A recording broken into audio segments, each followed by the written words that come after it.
جی ناظرین، قصص الانبیاء میں آپ کو خوش آمدید کہتے ہیں۔ آج 14ویں سحری ہے اور آج ہم حضرت ایوب علیہ السلام سے متعلق گفتگو کریں گے۔ حضرت ایوب علیہ السلام بھی بنی اسرائیلی پیغمبر ہیں، اور آپ یہ جانتے ہیں جیسے میں نے حضرت ابراہیم علیہ السلام کے واقعات میں بتایا تھا کہ اللہ تعالیٰ نے ان سے وعدہ کیا تھا کہ آئندہ جتنے بھی پیغمبر آئیں گے وہ انہی کی نسل میں سے آئیں گے، اور میں نے یہ بھی آپ کو بتایا تھا کہ ان کی دو جو نسلیں ہیں، دو شاخیں ہیں، وہ بہت اہم ہیں۔ ایک جو حضرت اسحاق علیہ السلام کے ذریعے سے ایک نسل چلی جو کہ بنی اسرائیل یا بنی اسحاق کہلاتی ہے، اور دوسری جو ہے وہ حضرت اسماعیل علیہ السلام کے ذریعے سے نسل چلی جو بنی اسماعیل کہلاتی ہے۔ تو یہ بنی اسحاق یا بنی اسرائیل کی نسل میں سے تھے حضرت ایوب علیہ السلام۔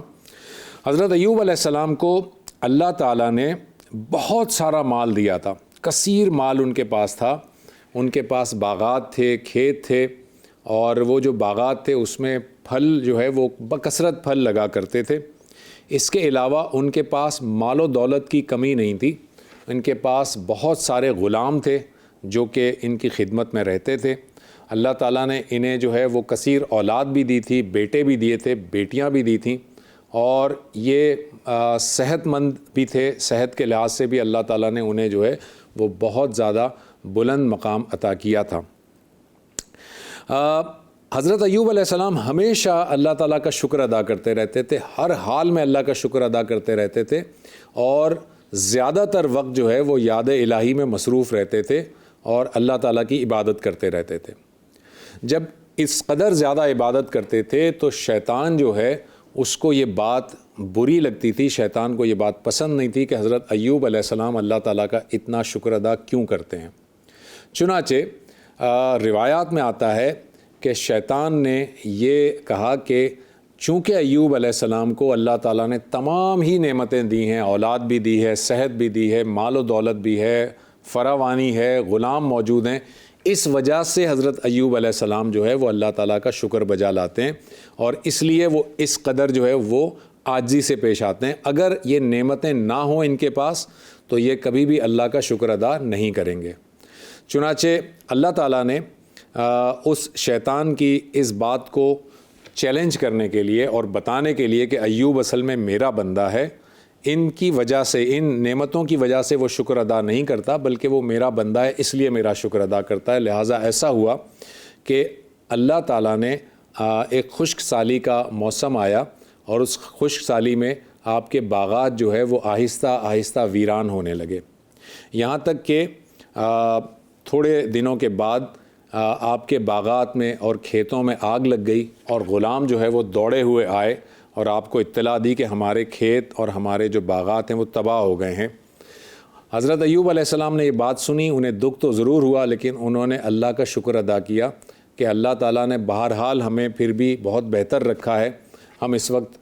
موجود ہیں، صحیح سلامت ہیں، اللہ تعالیٰ نے ہمیں تندرست رکھا ہے، اور ہمیں کیا چاہیے۔ پھر شیطان نے کہا کہ چونکہ ان کے پاس مال اور مویشی بہت ہیں، اس وجہ سے یہ اللہ کا شکر ادا کرتے ہیں، اگر یہ نہ رہیں تو یہ اللہ کا شکر ادا نہیں کریں گے۔ چنانچہ ایسا ہوا کہ ایک وبائی مرض ان کے مویشیوں میں پھیل گیا، اور آہستہ آہستہ مویشی بھی ختم ہونے لگے، کم ہونے لگے اور مرنے لگے، یہاں تک کہ تمام مویشی جو ہے وہ مر گئے۔ اور اس کے بعد بھی حضرت ایوب علیہ السلام نے اللہ تعالیٰ کا شکر ہی ادا کیا کہ اللہ تعالیٰ نے بہت سے لوگوں سے ہمیں بہتر رکھا ہے۔ پھر اس کے بعد یہ ہوا کہ ان کے جو غلام تھے وہ یکے بعد دیگرے آہستہ آہستہ انہیں چھوڑ کر جانے لگے، اور حضرت ایوب علیہ السلام جن کے پاس غلام بہت سارے تھے وہ آہستہ آہستہ جب چھوڑ کے جانے لگے تو ایک وقت ایسا آیا کہ ان کے پاس اب کوئی بھی غلام نہیں تھا، کوئی بھی خدمت گزار نہیں تھا، مگر حضرت ایوب علیہ السلام اللہ کا شکر ہی ادا کرتے رہے۔ اس کے بعد ایسا ہوا ناظرین کہ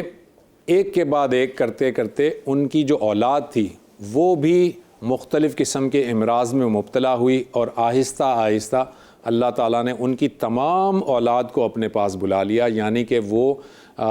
ساری کی ساری اولاد سے محروم کر دیے گئے۔ یعنی جب ساری اولاد بھی ختم ہو گئی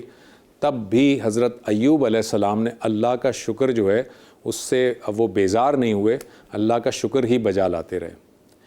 اب یہ بات جو شیطان جو تھا اس کو بہت ہی بری لگ رہی تھی کہ حضرت ایوب علیہ السلام کا صبر اتنا شدید صبر تھا کہ اتنی ساری تکالیف کے باوجود، اتنی ساری آزمائشوں کے باوجود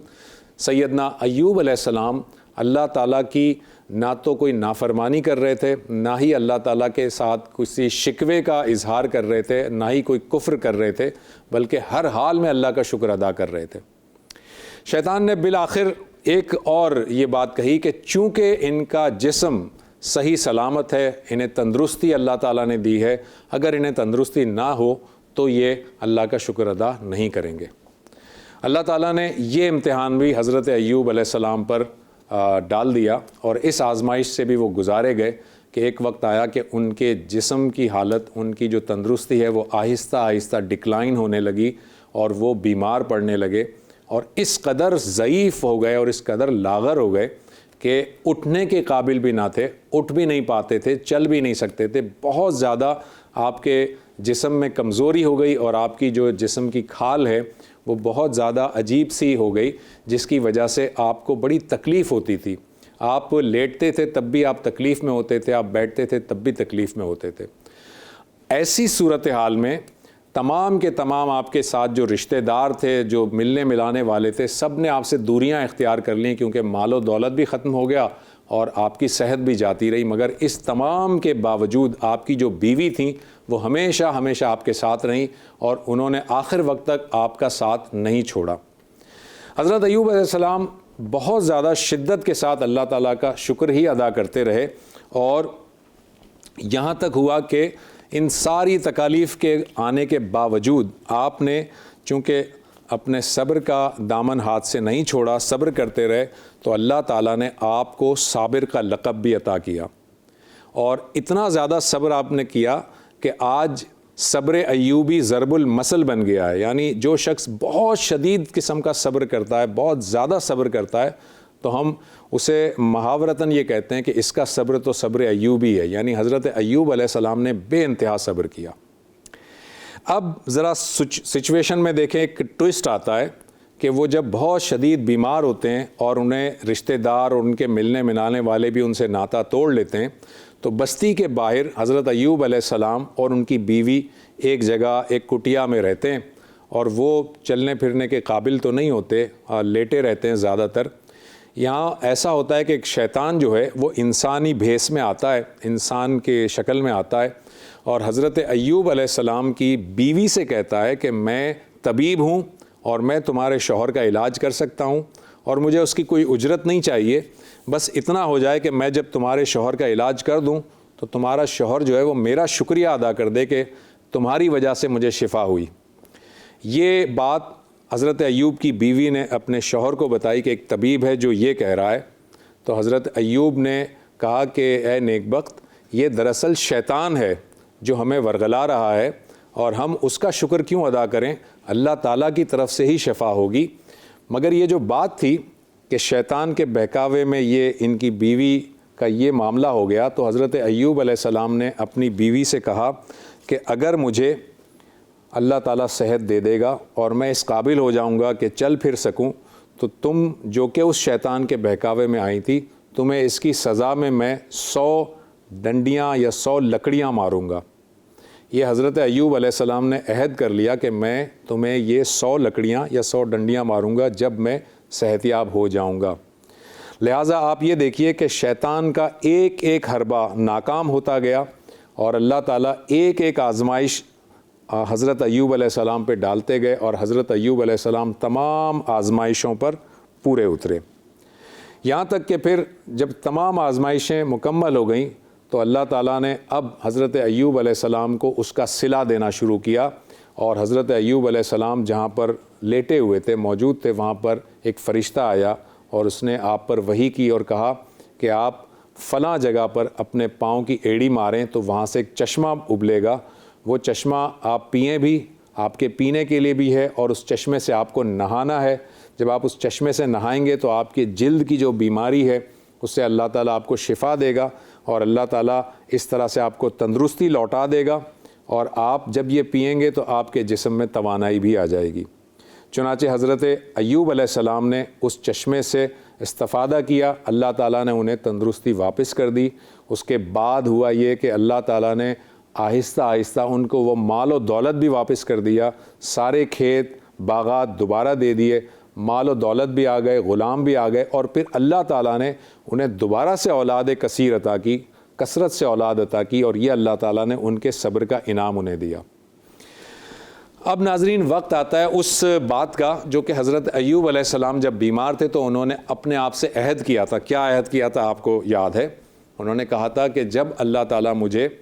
صحت دے گا تو میں تمہیں، یعنی اپنی بیوی سے کہا تھا کہ میں تمہیں 100 لکڑیاں یا 100 ڈنڈیاں ماروں گا۔ اللہ تعالیٰ جو ہے وہ چاہتے نہیں تھے کہ حضرت ایوب علیہ السلام کی بیوی کو وہ سزا ملے، کیونکہ ان کی بیوی آخری وقت تک ان کے ساتھ تھی، تو اللہ تعالیٰ نہیں چاہتے تھے کہ ان کی بیوی کو سزا ملے۔ لیکن اللہ تعالیٰ یہ بھی نہیں چاہتے تھے کہ ان کے پیغمبر نے جو وعدہ کیا ہے اس وعدے کی خلاف ورزی ہو جائے یا ان کی قسم ٹوٹ جائے۔ تو لہٰذا اللہ تعالیٰ نے حضرت ایوب علیہ السلام سے یہ کہا کہ آپ 100 تنکے لیجئے، جھاڑو کے جو 100 تنکے ہوتے ہیں، 100 تنکے لیجئے، ان سے ایک جھاڑو بنائیے، اور اس ایک جھاڑو کو ایک مرتبہ اپنی بیوی کو ضرب لگا دیجئے تاکہ آپ کی قسم پوری ہو جائے گی، اور اس طرح سے ان کی بیوی کو بھی بہت زیادہ جو ہے وہ چوٹ نہیں لگے گی۔ چنانچہ حضرت ایوب علیہ السلام نے اس طرح سے اپنی قسم پوری کی، اور اللہ تعالیٰ نے ان کی بیوی کی بھی لاج رکھی اور حضرت ایوب علیہ السلام کی قسم کو بھی پورا کیا۔ حضرت ایوب علیہ السلام کی وفات جب ہوئی تو ان کے مقبرے کے بارے میں 6 مختلف روایات ہیں۔ ان 6 روایات کو میں آپ کے سامنے رکھتا ہوں، یعنی 6 مقامات ہیں جن سے آپ کا مزار یا آپ کا مقبرہ منسوب کیا جاتا ہے۔ یہ آپ میپ دیکھیے ناظرین، آپ کی اسکرین پہ جو میپ نظر آ رہا ہے اس میں وہ 6 پوائنٹس آپ کو واضح نظر آ رہے ہیں کہ کہاں کہاں پر حضرت ایوب علیہ السلام کا مقبرہ بتایا جاتا ہے۔ میں 1 بائی 1 ان 6 مقامات کی آپ کو تفصیل بتاتا ہوں۔ سب سے پہلے چلتے ہیں ازبکستان۔ ازبکستان میں یہ پکچر دیکھیے،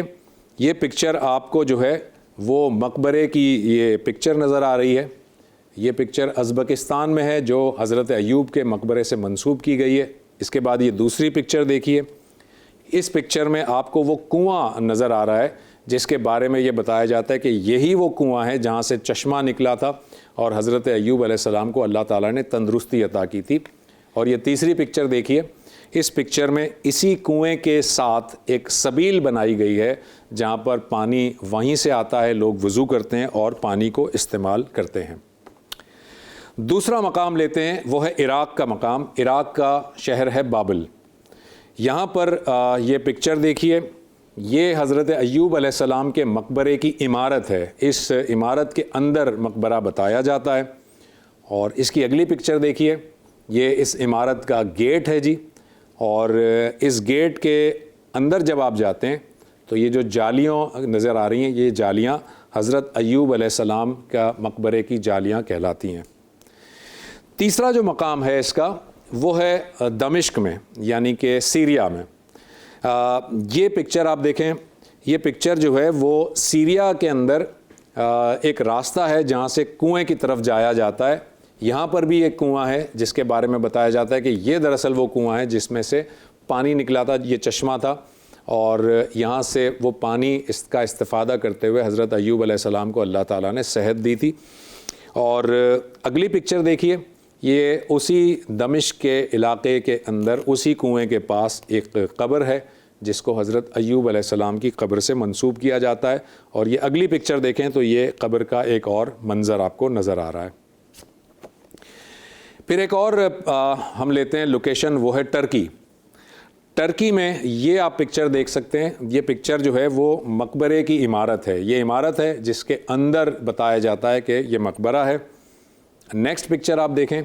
تو یہ ٹرکی میں اس مقبرے کی پکچر ہے جو کہ حضرت ایوب علیہ السلام سے منسوب کیا گیا ہے۔ اور یہ اگلی پکچر آپ دیکھیں ناظرین، یہ پکچر جو ہے یہ حضرت ایوب علیہ السلام کے بیوی کے مقبرے کی پکچر ہے۔ آپ پکچر میں دائیں ہاتھ پر دیکھیں تو ایک عمارت سی نظر آ رہی ہے، یہ عمارت حضرت ایوب علیہ السلام کی بیوی کے مقبرے کی عمارت ہے۔ اور اس کے اگر اندر جاتے ہیں تو یہ ان کی بیوی کے مقبرے کی جالی ہے، اور اندر اس جالی کے اندر اگر آپ جھانکیں گے تو یہ ان کی بیوی کا مقبرہ ہے۔ اس کے بعد ایک اور آپ کو پکچر دکھاتا ہوں، اسی میں ٹرکی میں ہی ہے یہ، اور یہاں پر آپ دیکھیں تو یہ مسجد کے ساتھ ہی بائیں جانب آپ کو ایک غار نظر آ رہا ہے، اور یہ غار کی کینوپی ہے، غار کے اوپر کا حصہ ہے، وہیں پہ ٹرکی میں ہی ابھی ہم موجود ہیں، اور یہ غار کی کینوپی ہے۔ اور اس کے بعد اگلی آپ پکچر دیکھیں، اس کینوپی کے اندر نیچے جانے کے لیے، یعنی غار میں جانے کے لیے سیڑھیاں نظر آ رہی ہیں آپ کو، اور اس سیڑھیوں سے جب آپ اندر جاتے ہیں تو آگے کی پکچر دیکھیں، یہ غار کا اندرونی حصہ ہے، اور اس غار کے بارے میں یہ بتایا جاتا ہے کہ یہ وہ غار ہے جب حضرت ایوب علیہ السلام بیمار ہوئے تھے تو وہ اور ان کی بیوی یہاں پر قیام کرتی تھیں۔ اور اس کے بعد کی پکچر دیکھیے تو یہ حضرت ایوب علیہ السلام سے منسوب وہ کنواں ہے جو کہ ٹرکی میں موجود ہے۔ اب ہم آتے ہیں 5ویں لوکیشن پہ۔ 5ویں لوکیشن ہے عمان، اور عمان کا علاقہ ہے سلالہ۔ اس میں آپ یہ پکچر دیکھیں، یہ مقبرے کی عمارت ہے، حضرت ایوب علیہ السلام سے منسوب جو مقبرہ ہے اس کی یہ عمارت ہے۔ اور اگلی پکچر اس میں دیکھیں تو یہ آپ کی قبر کا ایک منظر ہے، اور اس کے بعد یہ اسی قبر کا ایک دوسرا منظر آپ کے سامنے میں نے رکھا ہے۔ اس کے بعد لاسٹ لوکیشن ہے وہ ہے لیبنان، اور لیبنان میں یہ آپ پکچر دیکھ سکتے ہیں، یہ ایک عالی شان عمارت ہے، بہت بڑی عمارت ہے، اور یہ سطح سمندر سے 1000 میٹر کی بلندی پر ہے، بہت بڑی عمارت ہے یہ۔ اور اس کے بعد اس کی نیکسٹ پکچر دیکھیں، یہ اسی عمارت کا ایک دوسرا ویو آپ کو نظر آ رہا ہے،